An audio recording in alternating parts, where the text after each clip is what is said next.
मंत्री कैलाश विजयवर्गीय का ये बयान उनके दोहरे चरित्र को करता है उजागर। प्रदेश प्रवक्ता प्रतिभा विक्टर उठाई मंत्रिमंडल से बर्खास्त करने की मांग। पत्रकार वार्ता में जिला पंचायत की सदस्य चंदन चौहान एवं रायसेन शहर ब्लॉक कांग्रेस के अध्यक्ष मनोज अग्रवाल एवं नेता प्रतिपक्ष प्रभात चावला, जिला कांग्रेस कमेटी के पूर्व महामंत्री राजू माहेश्वरी उपस्थित थे। सुनील कुमार मेहरा की रिपोर्ट। चाहे वो महिलाएं हो, अब कांग्रेस पार्टी के द्वारा हम ये मांग करते हैं कि कैलाश विजयवर्गीय तत्काल सार्वजनिक रूप से माननीय प्रियंका गांधी जी और माननीय राहुल गांधी जी से माफी मांगे। यदि कैलाश विजयवर्गीय जी माफी नहीं मांगते हैं तो इसमें पूरी महिला कांग्रेस की सारी बहनें सड़क पर आकर आंदोलन करेगी। और मुख्यमंत्री जी से हम निवेदन करते हैं कि कैलाश विजयवर्गीय जी को उनके मंत्री पद से बर्खास्त किया जाए, क्योंकि ये पहला मौका नहीं है। कैलाश विजयवर्गीय जी अपनी सुर्खियां बटोरने के लिए केवल महिलाओं को एक हथियार स्वरूप लेते हैं, लगातार उन पर टीका टिप्पणी करते हैं। ये बहुत ही शर्मनाक बात है और अपमानजनक बात है। बीजेपी नेताओं द्वारा लगातार महिलाओं का अपमान किया जा रहा है, जबकि आप देख रहे हैं कि नवरात्रि एक शक्ति का त्यौहार है, एक सम्मान का त्यौहार है, और उस दौरान इस तरीके की बातें करना ये बहुत ही दुख की बात है। और कांग्रेस पार्टी संकल्प ले चुकी है कि यदि कैलाश विजयवर्गीय जी ने सार्वजनिक तौर से अगर माफी नहीं मांगी माननीय राहुल गांधी जी से, प्रियंका गांधी जी से, तो बहुत जल्द कांग्रेस की सारी बहनें आके सड़क पर आंदोलन करेगी और जो विजयवर्गीय जी है इनके खिलाफ अपनी आवाज को बुलंद करेगी। कांग्रेस का आरोप है कि हर भाई जो मंत्री जी है वो अवसर है। हम सभी जानते हैं पूरा देश दुर्गा जी की भक्ति में, आराधना में लीन है। ऐसे में भारतीय जनता पार्टी के जो नगरीय विकास और आवास मंत्री है कैलाश विजयवर्गीय जी, वो उनके द्वारा माननीय राहुल गांधी जी, माननीय प्रियंका गांधी जी पर एक शर्मनाक बयान दिया जाता है। ये बयान न केवल महिलाओं का अपमान है, बल्कि भाई बहन के पवित्र रिश्ते को कलंकित करने वाला ये घोर पाप है। नवरात्रि एक शक्ति के लिए हम प्रार्थना करते हैं दुर्गा जी से। ऐसे में बीजेपी के जो मंत्री है कैलाश विजयवर्गीय जी इस पवित्र समय में बहनों की मर्यादा को तार तार कर रहे हैं। भाई बहन का रिश्ता एक पवित्र रिश्ता होता है, ये भारतीय संस्कृति की नींव है। रक्षाबंधन से लेकर नवरात्रि के त्यौहार तक यह बंधन पवित्रता और सुरक्षा का प्रतीक है। लेकिन विजयवर्गीय जी के बयान आए दिन आते रहते हैं। इस रिश्ते पे उन्होंने सीधा हमला किया है। देवी जी का जो पवित्र दुर्गा जी का जो ये चल रहा है नवरात्र, उसमें देवी शक्ति को ये बयान एक चुनौती देने जैसा है। ये बयान एक असंवेदनशील है, बल्कि पूरे जो प्रदेश की सांस्कृतिक धरोहर है उसको ये अमर्यादित करता है, अस्मिता पे ये प्रहार करता है।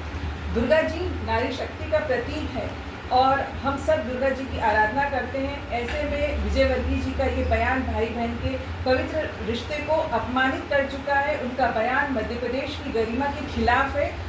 एक मंत्री जो जनता की सेवा करता है, जनता की सेवा करने की जो शपथ लेता है, वो सार्वजनिक मंच से भाई बहन के रिश्ते पर अभद्र टिप्पणी करता है, जो कि अशोभनीय है और संपूर्ण कांग्रेस पार्टी इसका विरोध करती है। यह महिलाओं का अपमान ही नहीं, बल्कि दुर्गा जी का जो नवरात्र का पवित्र उत्सव है उसको एक उन्होंने बहुत बड़ी ठेस पहुंचाई है। और भाई बहन का रिश्ता एक पवित्र रिश्ता है, जैसा कि हम सबको मालूम है। हर भाई बहन एक प्यार का प्रतीक होते हैं, पवित्रता का प्रतीक होते हैं। ऐसे में भारतीय जनता पार्टी के जो नेता है वो इसको एक राजनीतिक हथियार के रूप में ले रहे हैं। विजयवर्गीय जी का बयान ये केवल एक प्रथम बयान नहीं है, उनका बयान लगातार महिलाओं पर आपत्तिजनक रूप में हमेशा आता रहता है। उन्होंने इंदौर में एक आयोजित कार्यक्रम में एक बार कहा कि जो महिलाएं हैं वो मुझे देवी जो कपड़े पहनती है वो देवी स्वरूप नहीं लगती, मुझे शूर्पणखा लगती है। उन्होंने एक बार फिर कहा कि जब महिलाएं बच्चियां छोटे कपड़े पहन के निकलती है तो वो मुझे महिलाएं बच्चियां पसंद नहीं आती। इतना ही नहीं, वो आए दिन पश्चिमी जो पहनावा होता है उसका आलोचना करते हुए भारतीय संस्कृति की जो महिलाएं हैं उनकी स्वतंत्रता पर प्रहार करते हैं, उनकी अभिव्यक्ति की आज़ादी पे वो प्रहार करते हैं और बार बार सवाल खड़ा करते हैं महिलाओं पर। ये पहला मौका नहीं था। लगातार कैलाश विजयवर्गीय जी के लगातार ऐसे बयान आते रहते हैं उससे ये प्रतीत होता है कि उनकी जो मानसिकता है वो कितनी पुरानी है, और पुरानी होने के साथ साथ वो एक सामंती सोच को भी दर्शाती है। ये एक मंत्री पद की गरिमा के विपरीत बयान होते हैं उनके, जो हमेशा महिला विरोधी होते हैं। हम देखते हैं कि आए दिन बीजेपी के जितने भी नेता हैं अमर्यादित टिप्पणी लगातार माताएं बहनों पे, बच्चियों पे करते रहते हैं। जब बहन बेटियों पे, महिलाओं पे अत्याचार होता है तो ये जितने भी बीजेपी के नेता हैं वो हमेशा चुप्पी साध लेते हैं। मध्य प्रदेश में महिलाओं के खिलाफ लगातार अपराध होते जा रहे हैं। आप देखेंगे महिला उत्पीड़न, दुष्कर्म, सामूहिक बलात्कार, कुपोषण, ऐसी और महिलाओं का अपहरण, बच्चियों का अपहरण, कितने ऐसी घटनाएं हो रही है। परंतु उस समय भारतीय जनता पार्टी के जितने भी नेता हैं वो चुप्पी साध लेते हैं। आए दिन आप लोगों के माध्यम से हमें अखबारों में खबरें पढ़ने को मिलती हैं, छोटे, चाहे वो राजधानी हो, शहर हो, चाहे छोटे कस्बे में हो, आप महिला से लेकर छोटी बच्चियां तक सुरक्षित नहीं है। नवरात्रि के इस पवित्र अवसर पर, इस पवित्र उत्सव में एक जितनी भी हम बहनें हैं, महिलाएं हैं, उन सब की मन को एक बहुत बड़ी ठेस पहुंची है। माननीय कैलाश विजयवर्गीय जी ने जो बयान दिए, हम सब इसका विरोध करते हैं। और हम जो दुर्गा जी है, उनका जो नवरात्रि का उत्सव है, उसमें प्रार्थना करते हैं कि देवी उनको सद्बुद्धि दे, और बीजेपी सरकार जो है महिलाओं की सुरक्षा करने में जो असफल है, कम से कम वो महिलाओं की सुरक्षा करने के लिए आगे आ सके। अब मैं कुछ आंकड़े आप लोगों के सामने पेश करूंगी कि महिलाओं के खिलाफ मध्य प्रदेश में कितने ज़्यादा अपराध हो रहे हैं।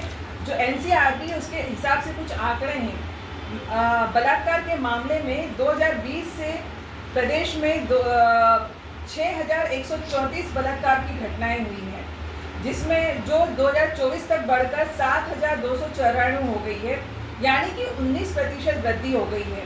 मुख्यमंत्री जी ने स्वयं इसको विधानसभा में स्वीकार करा है कि 19% वृद्धि हो चुकी है। प्रत्येक दिन मध्य प्रदेश में 20 बलात्कार होते हैं। रोजाना अपराध में जो है 33 महिलाओं का अपहरण की घटनाएं होती है, 20 बलात्कार होते हैं। दिसंबर 2023 से जून 2025 तक औसतन प्रतिदिन 18 बलात्कार दर्ज किए गए हैं NCRB की रिपोर्ट के हिसाब से। अब हम बात कर लेते हैं SC और ST महिलाओं के लिए। तो 2022 से लेके 2024 के दौरान 7418 आदिवासी और अनुसूचित जो महिलाएं थी वो बलात्कार का शिकार हुई हैं। इस अवधि में 338 तो सामूहिक बलात्कार हुए। लगभग प्रतिदिन औसतन 41 अपराध जो दर्ज हुए हैं ST, SC और महिलाओं के खिलाफ में, जिसमें कि 7 तो बलात्कार उन महिलाओं के साथ होते आ रहे हैं। अब सजा की दर की बात करें कि इतनी दुष्कर्म की और अपहरण की घटनाएं हो रही है, उसमें सजा दर क्या है। तो पिछले 5 वर्षों में अनुसूचित जाति के बलात्कार मामलों में केवल 23% अभियुक्तों को सजा मिली है और 77% वो बरी हो गए हैं। अनुसूचित जनजाति में 22%, पिछड़े वर्ग में 21% और सामान्य वर्ग में मात्र 18% ऐसे लोग हैं जिनको सजा मिलती है। लापता के मामले भी मध्य प्रदेश नंबर 1 है। जनवरी 2024 का आंकड़ा हमें बताता है 24 से लेकर जून 2025 तक कि लगभग 21,175 महिलाएं और नाबालिग बालिकाएं मध्य प्रदेश से लापता हो गई, जिनकी कोई खैर खबर सरकार के द्वारा नहीं है। इस अवधि में 10,840 बलात्कार के मामले सामने आए हैं और 4,805 तो उसमें महिलाएं हैं और 6,035 उसमें बालिकाएं हैं। तो अब बीजेपी सरकार अभी खुद इस चीज़ का संज्ञान ले कि किस तरीके से अपराध में महिला अपराध में मध्य प्रदेश नंबर 1 है। चाहे वहाँ अपहरण होता है, चाहे दुष्कर्म होता है, चाहे छेड़छाड़ होता है, उसके बावजूद भारतीय जनता पार्टी के मंत्री आए दिन अपने बड़बोलेपन के कारण और सुर्खियों बटोरने के लिए हमेशा आगे बने रहते हैं, महिलाओं के ऊपर टीका टिप्पणी करते हैं। ये बहुत शर्मनाक बात है और हम सब इस महिलाएं इस पे आपत्ति दर्ज कराती है। प्रदेश की बेटियों के साथ लगातार उत्पीड़न हो रहा है। मंदसौर में आप देखेंगे मासूम बच्ची के साथ में बलात्कार हुआ। उज्जैन में सामूहिक बलात्कार होता है एक स्टूडेंट के साथ में। ग्वालियर में महिलाओं के साथ हो रहा है। तो भारतीय जनता पार्टी की जो सरकार है महिलाओं को, बच्चियों को सुरक्षा देने में पूरी तरीके से असफल है। बस इनका काम है लगातार टीका